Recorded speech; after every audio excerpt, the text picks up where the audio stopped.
우리 교회 어르신들도 다 스마트폰 전화기를 이렇게 만지시면서 이거저거 이제 한국 뉴스나 또 설교나 동영상이나 여러 가지 좋은 글들 많이 접하시는 줄 압니다. 이렇게 여러분들 특별히 뉴스를 접하실 때에 그 인터넷 기사를 볼 때 아마 제일 먼저 눈에 들어오는 게 뭐죠? 제목입니다. 제목. 제목을 딱 보면은 관심 있는 제목이면은 쭉 해가지고 더 읽던지, 관심이 없으면 어떡하죠? 다른 뉴스로 넘어가지 않습니까? 그래서 제목을 참 중요시 여겨서 많은 목사님들이 설교학을 배울 때 주보에다가 설교 제목을 올리는 거 아주 신경을 많이 씁니다. 특히 2세 목사님들. 그래야지 설교 제목이 그냥 너무 단순하고 그냥 뭐 좀 흥미가 안 끌리면은, 제목이 안 끌리면 기사가 안 읽잖아요. 그렇죠? 그래서 제목이 참 중요하다, 이렇게 설교학에서도 가르치는데, 여러분들이 뉴스를 접해서 그 제목을 읽고 관심 있으면은 이 기사 한번 읽어보자. 근데 읽기 시작하는데 제목에 관련된 기사잖아요. 그렇죠? 그러니까 그 내용이 제목하고 연관성이 있는 거 아니에요. 그렇죠? 그래서 읽다 보는데 너무나 길면 어떡하죠? 쫙 넘겨가지고 전화기 결론 끝부분이라고 할까? 아마 그 책 사러 가실 때도 책 제목에 관심이 가고, 또 저자가 내가 좋아하는 저자라든지, 근데 너무 책이 두꺼우면 어떡하죠? 컨텐츠 제목들 보든지, 또 결론을 보면은 이 내용이 뭐 어떤지 알 수 있고, 또 서론을 보면은 이 책이 뭐 어떤 내용인가, 그 다 읽기 시간이 바쁘니까, 마음이 바쁘니까. 그렇죠? 제가 지금 무엇을 좀 여러분들에게 도전하려고 하면, 우리가 지금 요한일서라는 편지입니다. 편지. 여러분들 편지 읽으실 때 좀 안타까운 것은 요즘은 뭐 인터넷, 이메일, 카카오톡 문자 하니까 이렇게 편지를 쓰는 습관이 이제 거의 없어졌습니다. 그러나 이민 처음에 오셨을 때는 아직도 기억나잖아요. 그 블루 색깔 그 종이에다가 편지지에다가 써가지고 한국에 붙이고 그랬잖아요. 그렇죠? 볼펜으로 쓰고. 그렇죠? 이 사도 요한이라는 사람이 요한 일서를 썼다, 이렇게 생각할 때 제가 여러분들에게 도전하는 건 뭐냐면, 서론이 참 중요합니다. 서론. 다시 말하면 우리가 논문을 읽다가 보면은 뉴스 아리 거도 좀 비슷할지 모르겠는데, 서론, 본론, 결론을 이렇게 나누면은 그 구조가, 편지 내용이나 책이나 이렇게 논문들, 그렇죠? 우리가 다 읽기 바쁘면은 결론을 보면은 이 논문의 전체 내용이 뭔지 좀 알 수 있습니다. 그런데 결론을 저도 중요시 하는데, 또 인생의 결과도 참 중요합니다. 결론, 끝의 인생. 근데 이 사도 요한이 쓴 요한복음, 요한 1, 2, 3서, 요한계시록 5개를 썼다고 그러지 않습니까?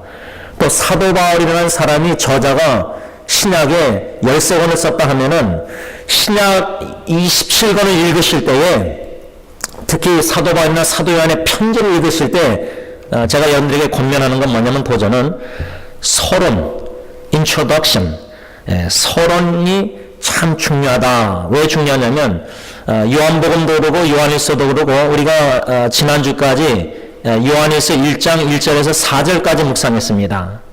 딱 넉 절입니다.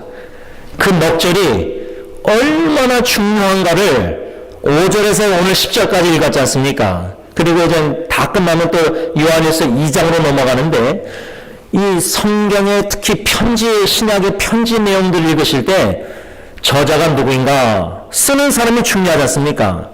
쓰는 사람이 사도 바울이 13 편지를 썼다면은 그 저자가 누군지를 알아야 되고, 그 사람이 편지를 쓸 때에 그 편지 쓰는 스타일이 있습니다. 또 그 편지를 받는 수신자도 누구고 어느 교회이고 그 교회 상황이 어떤지를 알아야 됩니다. 예를 들자면, 제가 저희 집 딸아이한테 편지를, 이메일을 쓴다 할 때 아빠가 쓰는 거고, 받는 사람은 딸이고, 그 내용이 뭐 서론, 본론, 결론 이렇게 꼭 그렇게 안 썼더라도 무조건 쓰는 게 아니지 않습니까? 분명히 내가 왜 이 편지를 내 사랑하는 딸에게 쓰는지, 사랑의 동기로 무슨 내용을 이 아이한테 알려주려고 쓰는 건지, 그 핵심을 파악해야 되지 않습니까? 보통 논문에 그 핵심 주제가 어디 나오죠? 서론에 나옵니다. 예를 들면 서론을 한 문장을 5개에서 10개로 문장을 쓴다면은 보통 그 핵심 주제가 어디 나오죠? 서론의 끝부분에 나옵니다. 이런 식으로 우리가 논문을 공부하고 배우고 쓰고 그러는데 오늘 사도 요한이 쓴 이 요한일서 지금 5절에서 10절까지 오늘 본문을 읽었는데 1절에서 4절이 아주 중요하다고 생각합니다.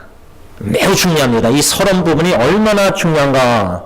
왜 중요하냐면 지난주일까지 우리가 1절에서 4절까지 설교 제목이 뭔지 기억나십니까? 저도 잘 기억이 안 나요. 설교 제목이 우리가 전하는 예수 그리스도의 복음. 우리가 전하는 예수 그리스도의 복음, 이런 제목을 가지고 우리가 지난주일까지 묵상했는데 사도 요한이 왜 이 요한일서를 편지를 썼을까? 그 두 가지 목적을 우리가 배웠습니다. 그 목적이 참 중요합니다. 왜냐하면 제가 저희 집 딸아이한테 편지를 쓰면은 분명히 제가 목적이 있어서 쓰는 거지 않습니까? 그 목적이 무엇에 관한 거냐?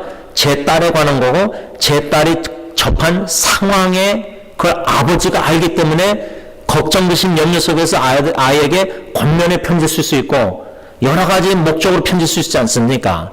사도 요한이 지금 이 편지를 받는 유대인들, 그리스천들, 그 수신자의 환경이 이단들이 많았습니다. 이단. 영지주의나 모든 각종 이단들이 많아서 왜 사도 요한이 이 편지를 썼냐? 첫 번째 목적이 그 모든 이단들, 특히 영지주의자, 그 영지주의자나 이단들, 지금도 마찬가지인데 신천지나 여화진이 몰면 모든 이단들 보면은 그 이단의 정의가 뭐냐 하면은 예수 그리스도를 바로 전하지 않습니다. 이단이라는 정의가 뭐 그들이 뭐 이거저거 해서 이단이다 그게 아니라 그들이 가르치는 내용을 보면은 예수 그리스도 성경에서 말씀하는 예수 그리스도를 전하는가, 바로 전하는가, 예수님의 하나님 되신과 예수님의 완전 인간 되신 예수님의 신성과 인성, 이 두 가지나 둘 중에 하나를 항상 부인합니다. 성경에서 가르치는 예수를 안 가르칩니다. 말로는 예수를 가르치는데 그들이 전하는 예수를 그 교리나 이런 걸 잘 들어보면은 항상 성경에서 조금 빼든지 더합니다. 그러니까 이 구분하기가 참 힘듭니다. 그래서 사도 요한이 이 요한일서를 쓴 이유가 영지주의나 예수 그리스도를 잘못 전하는 그 이단들이 판을 치고 있는 시대에 수신자 예수 믿는 자들이 교회가 예수 그리스도를 알아낸 지식에서 진리에 견고하게 세우기 위해서 이 편지 쓴 겁니다. 예를 들면 제 아이들이 신앙생활이 흔들리고 세상의 유혹에 넘어가고 세상에서 뭐 이런 prosper gospel, 뭔가 기복신앙 가르치고 뭐 예수 믿으면 복받고 물질 막 이상한 거 가르치는 복음에 애들이 빠져들어갈 때 no, 그건 성경에서 말하는 참 복음이 아니다. 아빠가 성경에서 말하는 참 복음을 너에게 전한다. 예를 들면 지금 사도 요한은 진리의 견고히 세우고자 거짓 복음 잘못된 이 이단 가르침 속에 있는 예수 믿는 이 성도들 형제자매들에게 진리의 견고히 세우기 위해서 예수 그리스도의 복음을 전하는 겁니다. 근데 지금 선교제도 그렇고 이민교회 어느 교회나 강단에서 과연 예수 그리스도의 복음이 전파되고 있는가? 두 번째 목적은 왜 사도 요한이 요한일서 썼냐면 진리의 터에 예수 그리스도의 복음을 전함으로 진리의 터에 견고히 성도들을 교회를 세우고자 하는 목적 외에도 하나님과 인격적인 교제, 사랑의 교제를 친밀한 교제를 누리게 하고자. 그래서 오늘 본문 말씀도 그러고 지난주일까지 본문 말씀도 보면 사귐이란 단어가 몇 번 나옵니다. 사귐, fellowship, 교제, 사귀다. 성부 하나님과 성자 예수님과 성령님을 통해서 사귀라, 교제하라. 친밀한 교제. 요즘 아버지하고 딸이 친하게 지내야 되는데 친밀한 교제가 없고 그냥 말로만 아빠, 딸이에요. 친밀한 교제가 있어야 되잖아요. 인격적인 교제가 있어야 되잖아요. 그런데 성삼일체 하나님과의 친밀한 교제, 사귐이 사랑의 인격적인 교제가 없이 모태신앙으로 부모님 따라 교회 다니다가 이거는 부모님의 예수님이지 주님이지 나의 부모님 주님이 아니에요. 그 교회를 떠나는 거예요. 그래서 이 인격적인 교제, personal encounter, 진짜 예수님이 엄마 아빠가 그렇게 교회에서 말하는 예수님이 진짜 나를 위해 죽으셨구나. 부모님의 예수님이 아니라 나의 예수님을 인격적으로 자녀들이 만나야 되거든. 이게 참 심각한 기도 제목입니다. 우리 자녀들이 다 교회를 떠납니다. 몸은 교회 왔는데 예수님이 누군지 십자가의 사랑은 모릅니다. 그거는 어른들도 마찬가지입니다. 여러분들이 예수님을 진짜 복음을 듣고 예수님이 나를 위해서 십자가에 죽으시고 부활하셨다는 그 십자가의 예수님의 사랑을 인격적으로 체험하셨습니까? 진짜 그 감동이 있었습니까? 진짜 믿어졌습니까? 진짜 그렇게 들은 설교에 예수 그리스도가 누구인지 진짜 알아가셨습니까? 마음으로? 그 사랑을, 놀라운 사랑을 느끼셨습니까? 체험하셨습니까? 그러니까 이 사도 요한의 이 요한일서 편지가 얼마나 중요한지 점진적으로 더 깨닫게 되는 겁니다. 그 두 가지 목적으로 이 편지를 쓰면서 수신자, 그 기독교인들 지체 형제자매들에게 유대인들에게 쓰면서 사도 요한이 예수 그리스도가 누구인지 그 복음을 전했습니다. 1절에서 2절에, 1절, 2절에서.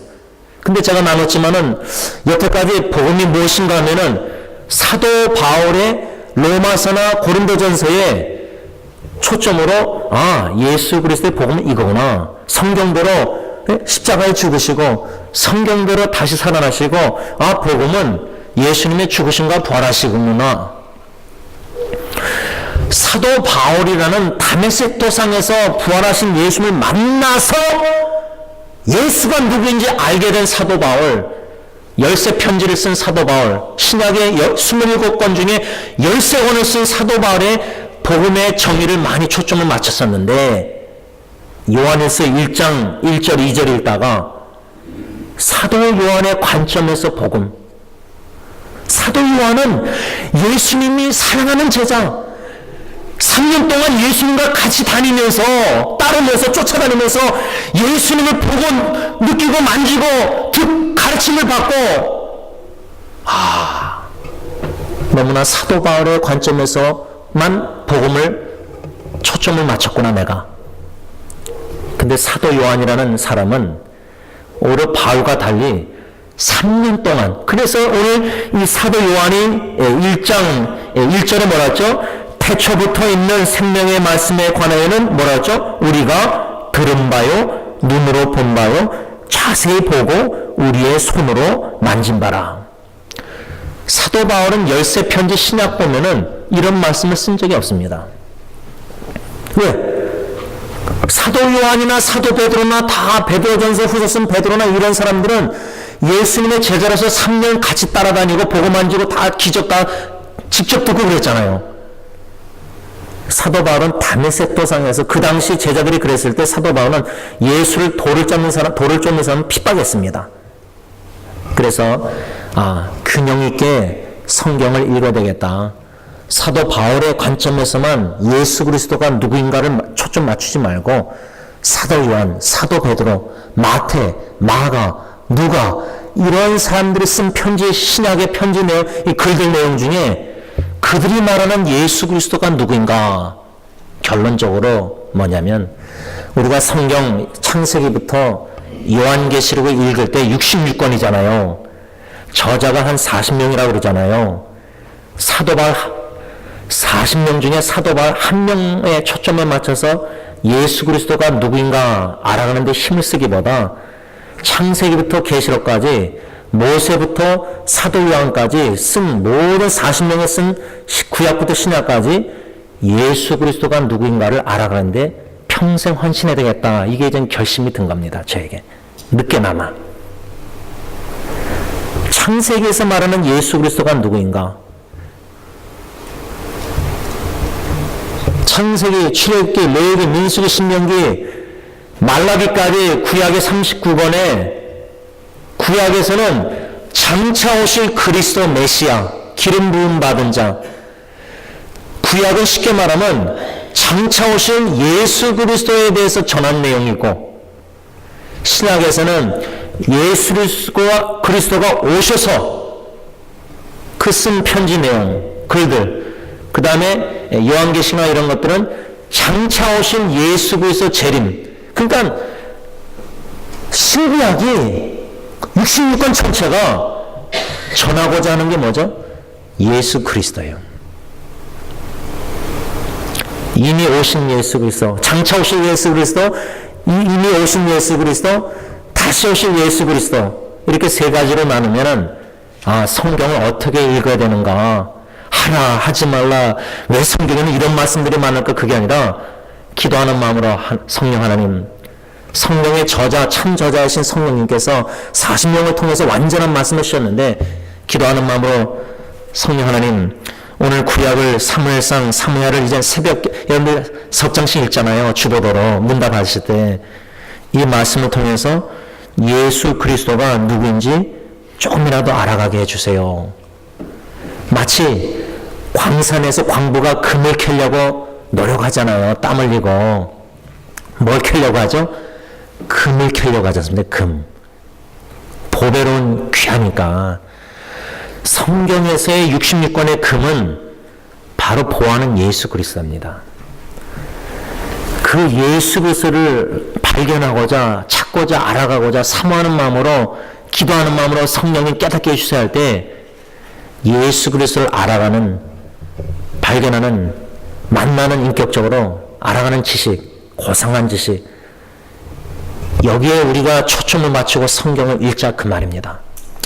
그런 관점 속에서 사도 요한이 전한 예수 그리스도 복음은 무엇인가? 1절에 태초부터 있는 생명의 말씀. 너무나 어렵습니다. 이 단어 자체가 태초부터 있는 생명의 말씀. 여기에서의 말씀은 사도 요한이 요한복음 1장 1절에 말씀이 육신이 되어 그 말씀, 그 말씀을 얘기합니다. 태초에 말씀이 계십니다. 이 말씀이 하나님과 함께 계셨으니 이 말씀은 곧 하나님이시라. 그러니까 이런 말씀들이 실제로 저 같은 목사도 너무 어렵습니다. 그냥 요한복음 1장 1절을 그냥 그렇게 읽었습니다. 근데 요한일서 1장 1절을 읽다가 똑같은 저자가 사도 요한이 요한복음 1장 1절도 썼고 요한일서 1장 1절도 썼는데 똑같은 저자가 두 편지를 썼을 때, 두 글을 썼을 때 분명히 연관성이 있습니다. 괜히 그렇게 따로따로 쓴 게 아닙니다. 다 이유가 있습니다. 의도가 있는 겁니다. 요한복음 1장 1절이나 요한일서 1장 1절이나 태초부터, 이 태초는 창세기 1장 1절에 말하면 천지창조 태초가 아니라 시간과 공간을 초월한 영원하신 예수 그리스도 하나님의 아들, 말씀 로고스, 생명의 말씀, 영원한 생명이 되시고 그 영원한 생명을 주시는 하나님의 아들 예수 그리스도가 복음이구나. 복음의 핵심이 예수 그리스도인데 그 예수 그리스도가 누구신가? 태초부터, 영원전부터 하나님의 아들, 그 말씀, 로고스, 영원한 생명이 되시고 말씀이 되시고, 여러분 창세기 어떻게 했죠? 말씀으로 있으라 하니까 태초가 다 창조된 거 아닙니까? 말씀이 되시는, 여러분 창세기에도 우리라고 써 있습니다. 우리가 천지를 창조했다 할 때 우리가 성삼일체 하나님을 가리킵니다. 그러니까 창세기 1장에도 예수 그리스도가 나타납니다.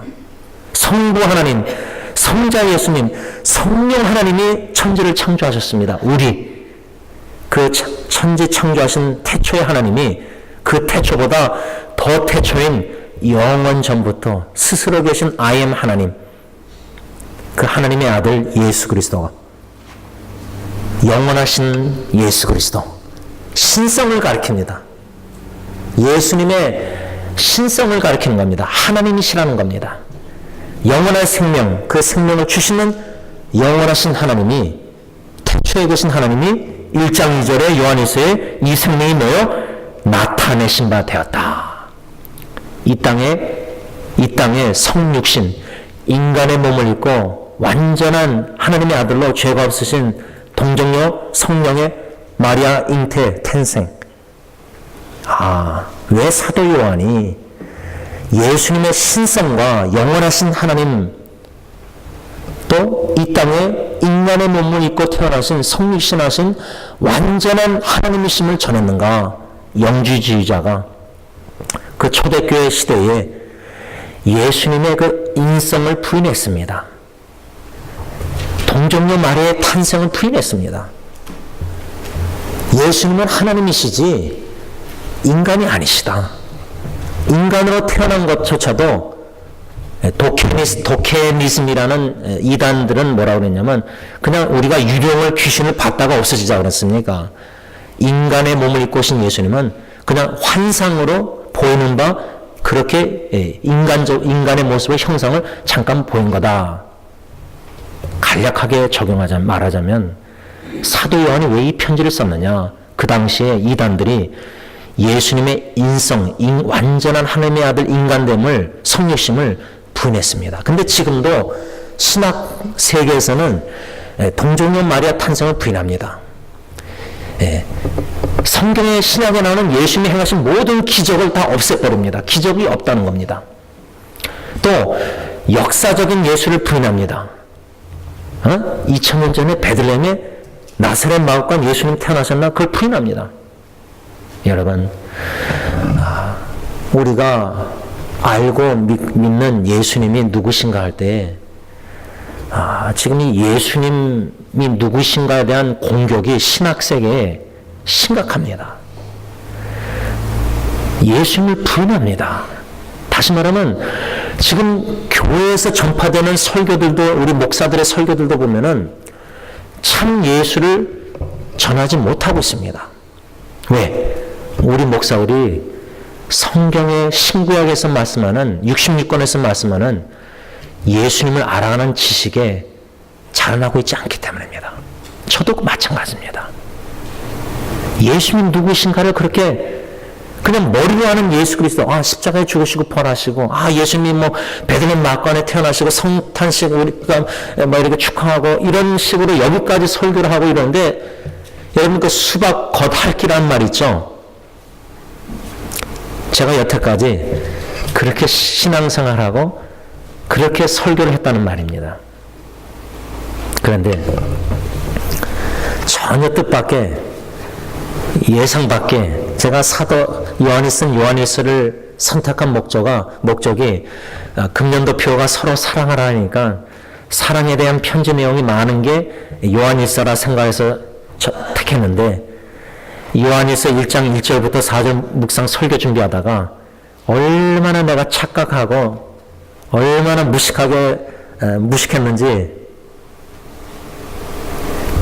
사랑의 내용만 쓴 게 요한일서가 아니라 인격적인 사랑의 하나님과 교제하기 위해서, 그건 두 번째 목적이고, 사도 요한이 왜 요한을 썼느냐, 제일 중요한 목적은 이단들이 파는 치는 시대에 진리의 터에 교회를 견고히 세우고자. 근데 지금 교회가 터가 무너질 판입니다. 제가 오래전에 2003년도에 안상 수양관 사랑의 교회 한 1000명 모이는 교회 갱신 목회자 협의회에 1년에 한 번씩 여름에 수련회 있어서 같은 교회 목사님들, 담임 목사님과 다 갔는데, 고옥하는 목사님이 뭐라고 설교했냐면, 아직까지 15년, 10년 지났는데 잊히지가 않아요. 여러분 배 있죠? 큰 배. 큰 배가 좌추에 부딪히면 어떻게 되죠? 물이 새고 어떻게 되죠? 침몰해요. 옥하는 목사님 뭐라 했냐면, 교회를 배로 비교해서 침몰하는 배처럼 교회가 지금 침몰하고 있다는 식으로 설교했습니다. 다시 말하면 교회가 무너지고 있다는 식으로 설교했습니다. 근데 그 1000명 목사님, 장로님들, 강도사 이런 분들이 중에 그분 설교 내용을 얼마나 심각하게 받아들였을까, 지금 뒤돌아볼 때. 여러분들 어떻게 생각하십니까? 지금 교회가 배로 얘기하자면 침몰하고 있다, 지금 교회가 무너지고 있다 생각되십니까?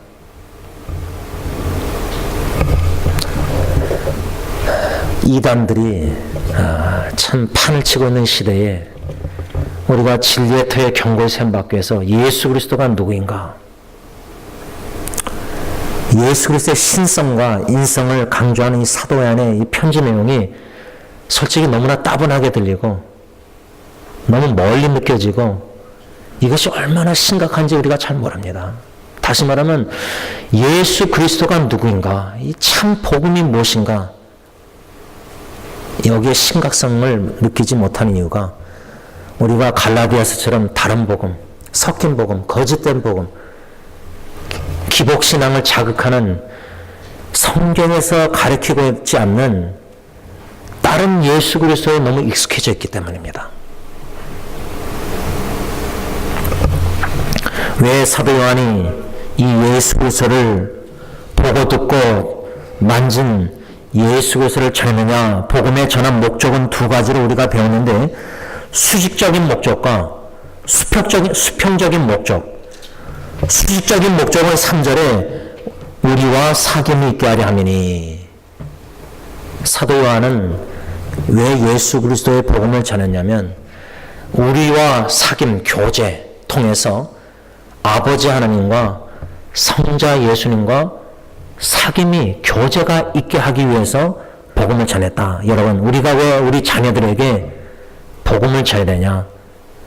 우리가 우리 자녀들에게 복음을 전하기 전에 우리 부모들이 먼저 이 사도 요한의 편지나 사도 바울의 편지나 성경 말씀을 통해서 예수 그리스도와 하나님 아버지와 사귐, 친밀한 교제, 인격적인 교제가 우리가 먼저 있어야 됩니다.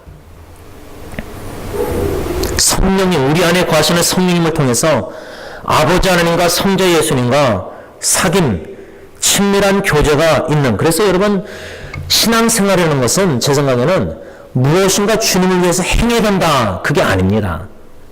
그거는 당연한 결과입니다. 무엇의 결과냐? 성부 하나님과 성자 예수님과 성령 하나님을 통해서 친밀한 교제를 누리는 가운데서 당연한 결과가 행함입니다. 하나님이 원하시는 것은 우리가 무엇을 주님을 위해서 행하는 게 아닙니다. 아버지 엄마가 자식에게 원하는 것은 자식이 부모를 위해서 뭐 돈을 많이 벌어서 호강시켜주는 게 그게 아닙니다. 엄마 아빠와 교제입니다. 엄마 아빠와 같이 시간을 보내는 겁니다. 엄마 아빠와 음성을 듣고 순종하는 겁니다. 인격적인 교제가 우선순위입니다. 하나님은 우리의 행함을 먼저 보시는 게 아니라 우리의 존재를 먼저 보십니다. 존재에서 행함이 저절로 흘러나와야 됩니다. 근데 존재가 참 신자 되기 원합니다. 참 예수님 닮기 원합니다. 참 사랑하기 원합니다. 참 거룩하기 원한다. 그 찬송가를 부르면서 간절한 그 마음의 소원이 주님 닮기 원하는 인격적인 만남과 교제가 있는 가운데서 자연스럽게 흘러나오는 게 행함입니다. 근데 교회에서는 다른 복음을 전하면서 자꾸만 예수님을 위해서 뭐를 하라고 합니다. 근데 할 수 있는 능력이 없고 하고자 하는 마음도 없고 그만한 믿음 신앙도 없습니다. 왜? 예수님을 알아가는 지식에서 예수님을 인격적인 교제가 결핍되었기 때문에 그런 상태에서, 영적 상태에서 아무리 주님 위해서 봉사하라 그래도 억지로 마지못해 하는 거지 자연스럽게 자원하는 마음으로 하는 게 아닙니다. 그런데 우리가 자식 교육도 그렇게 하고 있다는 말입니다. 엄마 아빠를 먼저 알라. 엄마 아빠의 마음을 알라. 엄마 아빠하고 같이 식사하고 식탁교제하고 시간 같이 보내면서 엄마 아빠가 너를 얼마나 사랑하고 그 마음을 알아갈 때 녹아지면 자식이 어떡하죠? 자연스럽게 부모님께 순종하고 부모님을 경청하고 공경하고 순종합니다. 교회의 교육과 가정의 자녀 교육의 우선순위가 다 뒤바뀌어 있다는 겁니다. 엉망입니다. 사도 요한은 초점이 거기입니다. 예수 그리스도의 복음을 왜 전했느냐? 사도 요한이 복음 주고 듣고 그 체험한 예수 그리스도를 전한 목적이, 우선순위 목적이, 수직적인 목적이 우리와 사귐, 우리를 통해서 성삼일체 하나님, 성부 하나님과 성자 예수님과 성령 하나님을 통해서 친밀한 교제를 여러분들이 누리길 원합니다. 왜? 우리가 먼저 그걸 누리고 있으니까. 사도 요한이 사도 바울이 이 사도들이 쓴 편지 저자들이 이미 그 예수 그리스도와 만남과 체험과 듣고 보고 만지고 청만과 모든 걸 겪은 성령 공생에서 겪은 다음에 전하면서 우리를 통해서 그 성자 예수님과 성부 하나님과 친밀한 사귐 교제를 펠로십을 인격적인 관계를 맺으라 그겁니다. 그래서 교제라는 단어가 지금 교회에 아주 잘못 쓰여지고 있다. 교제가 무슨 교인들이 구역예배 모여서 먹고 마시고 놀고 그게 아니라 액티비티 활동이 아니라 소셜라이징이 아니라 외로움을 사도행전 1장처럼 1장 3,000명이 회개하고 예수 믿고 바울의 복음 듣고 사도 베드로의 복음 듣고 사도의 가르침과 기도와 성찬식 떡된과 여기에 펠로십에 성찬식과 친밀한 교제를 헌신했습니다. 이 네 가지. 그것을 헬라어로 말하면은 그 교제라고 쓰였습니다. 정관사가 붙어 있습니다. 그 교제는 뭐냐면 성령님의 교제입니다. 성령님을 통해서 우리 안에 거하시는 예수 믿는 자에게 성령님 있잖아요. 우리 안에 거하시는 성령님을 통해서 이렇게 사도 요한이나 통해서 성부 하나님과 성자 예수님과 친밀한 사귐 교제를 가지라. 이것이 수직적인 목적이라 복음 전하는 목적. 그러면 이 복음을 전하는 우리 전파자들이 먼저 성부 하나님과 성자 예수님과 성령님을 통해서 친밀한 인격적인 사랑의 교제를 누리면서 그 사랑을 성삼일체의 사랑을 얼마나 깨달아갈 때 성령님이 사랑의 의미를 맺어서 그럴 때 수평적인 교제, 이웃사랑이 가능한 겁니다. 그럴 때 가족사랑도 성령님의 사랑의 열매로 가능하다는 거예요. 수평적인 목적은 뭐냐면 4절에 우리의 기쁨이 충만하기 위해서 우리의 기쁨입니다. 우리의 사귐, 우리의 기쁨 이것이 바로 복음 전파하는 목적이라 두 가지 이중적인 목적이라 그 말입니다. 그런데 저는 여기서 이 말씀을 복습하면서 다시금 확인하게 된 게 있습니다. 너무나 중요하다고 생각합니다. 여러분 우리가 예수 믿으면 영원한 생명, 이터널 라이프를 얻는다 그러지 않습니까? 그러면 저와 여러분들이 지금 예수를 믿으면은 영원한 생명을 이미 얻었습니다. 받았습니다. 근데 우리가 생각하는 영원한 생명은 주로 시간적으로, 공간적으로 천국이라는 공간에 가서 시간적으로 거기서 앞으로 천국 가면은 거기서 영원히 산다. 이게 영원한 생명이다. 이렇게 생각합니다. 근데요.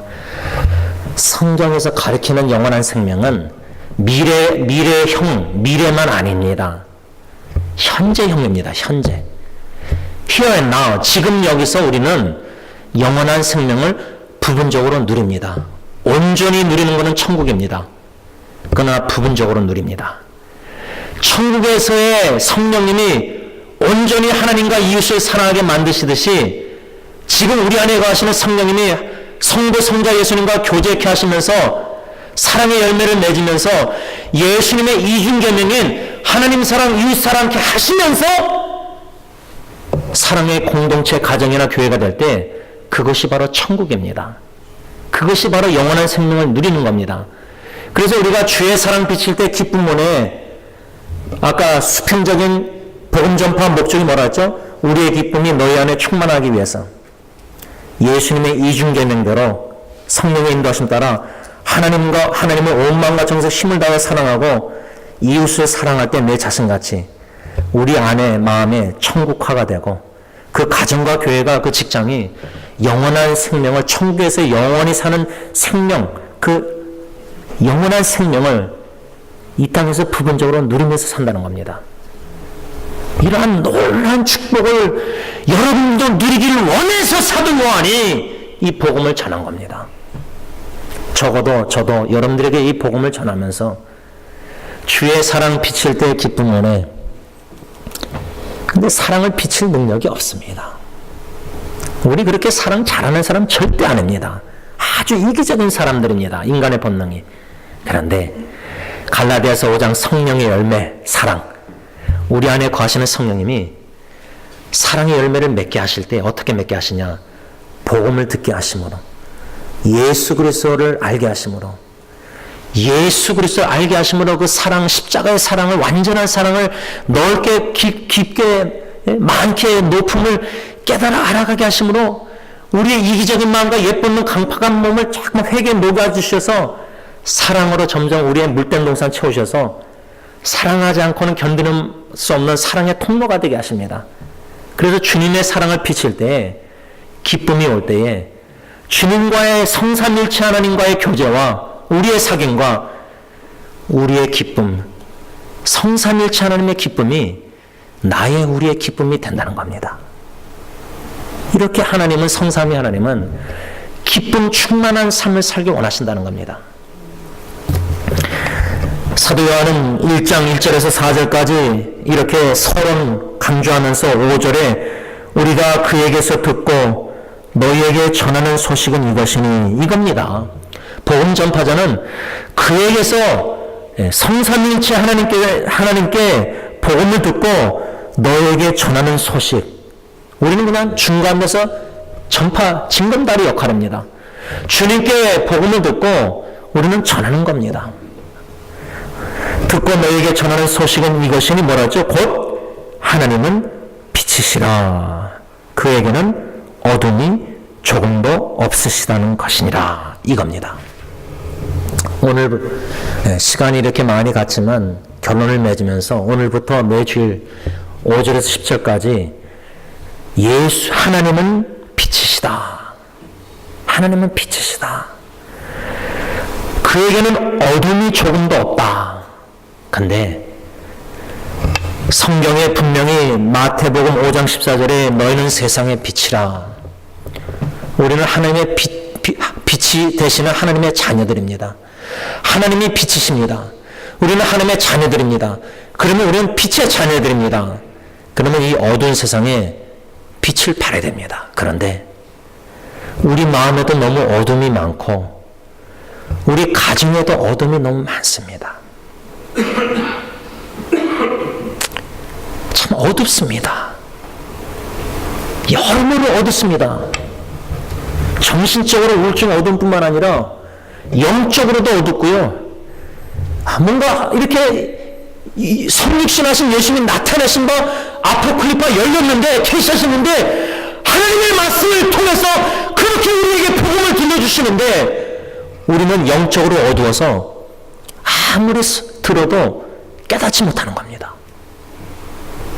수십 년간 예수 그리스도의 복음을 들었는데 예수 그리스도를 아는 지식이 얼마나 고상한지 사도 바울처럼 그 맛을 못 보면서 신앙생활이니까 얼마나 힘듭니까? 신앙생활이 얼마나 즐거움이 없고 어둡고, 그런 걸 보상심리로 봉사해서 내가 위로받는 것도 한계가 있습니다. 주님의 예수 그리스도를 알아갈 때에 주시는 그 크신 구원의 은혜와 사랑과 기쁨을, 그 사랑의 깊이를, 넓이를, 많이 높임을 알아갈 때 이해할 수 없는 십자가의 그리스도의 그 사랑으로 말미암아 감사와 감격과 나 같은 죄인을 위해서 그런 복음 전파된 들었던 말씀들이 성령께서 마음으로 깨닫게 하십니다. 진짜 성삼일체 하나님이 나를 얼마나 사랑하셔서 나에게 이 영원한 생명 구원을 베푸시고자 지금도 역사 노력하시는 그 하나님의 선한 손길을 우리가 지난주에도 체험했을 때에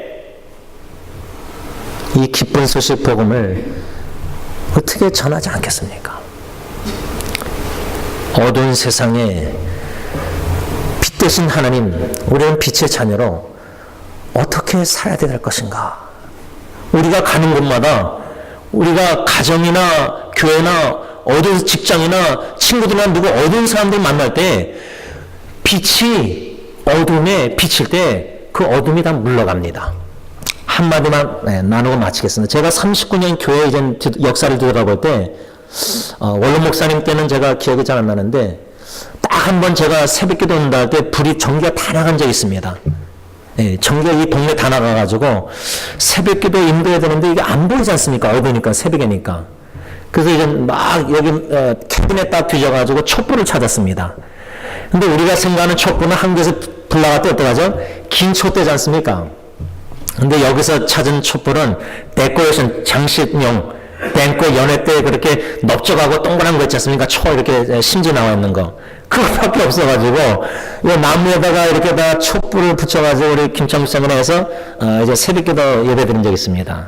근데 촛불이 이렇게 조그마하고 넓적하니까 여러 개 해놔도 그렇게 환하게 비춰지지 않습니다. 그렇게 많이 했어도 지금 그 작은 동그란 넓적한 장식품용 촛불처럼, 촛대처럼 우리 기독교인들이 겉으로 보기에 그냥 장식품용 촛불처럼 너무 희미한 것 같습니다. 너무 희미합니다. 우리 안에도 장식품용 빛처럼 너무 희미해서 우리의 얼굴에 빛이 나타나지 않습니다. 너무나 어둡습니다. 대화를 해도 문제, 걱정, 의심, 염려, 어두운 것밖에 없습니다. 기쁨이 넘치는 사랑에 충만한 은혜, 감사 넘치는 빛이 나타나야 되는데 어둡습니다. 삶의 두려움, 걱정, 근심으로 어둡습니다. 그런데 빛 대신 예수 그리스도 빛의 자녀들은 이 어둠, 우리 마음의 어둠이나 가정과 교회의 어둠이나 세상의 어두운 직장의 모든 어둠을 다 물리칩니다. 빛이 세게 비치면은 어둠이 확 없어집니다. 우리가 바로 그 빛의 자녀들입니다. 그런 삶을 사시는 저와 여러분들이 되시길 바랍니다. 기도하겠습니다. 하나님 아버지, 너무나 어둡습니다. 들리는 카카오톡이나 이런 문자 메시지 소식도 보면, 기도 제목들이 보면은 다 힘들고 어렵고 슬프고 괴롭고 상처, 아픈 눈물, 참 가정에서부터 어두운 소식들이 많이 들리고, 직장에서도 교회에서도 교계에서도 어두운 소식이 많이 들리고, 그냥 뉴스를 틀면은, 라디오나 텔레비 틀면은 온갖 죄악된 어두운 소식밖에 없습니다. 그냥 낙심이 됩니다. 마음을 우울하게 합니다. 이런 시대에, 어두운 시대에, 말세 예수 모실 가까운 시대에 참 기쁜 소식, 참 복음, 아주 듣기 좋은 기회라 생각합니다. 성령 하나님, 저희들에게 지혜를 주시고 깨닫게 하시사 사도 요한이 전하는 예수 그리스도의 복음을 듣게 하여 주시고 깨닫게 하시고 씨름하게 하시고, 이 복음을 듣고 예수 그리스도가 누군지 알아가게 하시고 인격적으로 알아가게 하시고 만나게 하시고 사랑을 체험케 하여 주시고, 놀라운 성삼일체 하나님의 구원의 은총과 사랑, 그 역사를, 구원의 역사를 깨달아 갈 때에 알아가면서 우리 마음에 감사, 감격의 눈물이 넘치게 하시고 기쁨이 넘치게 하여 주시고, 빛의 자녀답게 가정과 교회와 직장 어디 가든지 어둠을 물리치고 승리의 깃발을 꽂으며 오직 예수 그리스도만을 전하는 저들의 남은 인생이 되게 하여 주시옵소서. 예수님의 이름으로 감사하며 기도를 올려나이다. 아멘.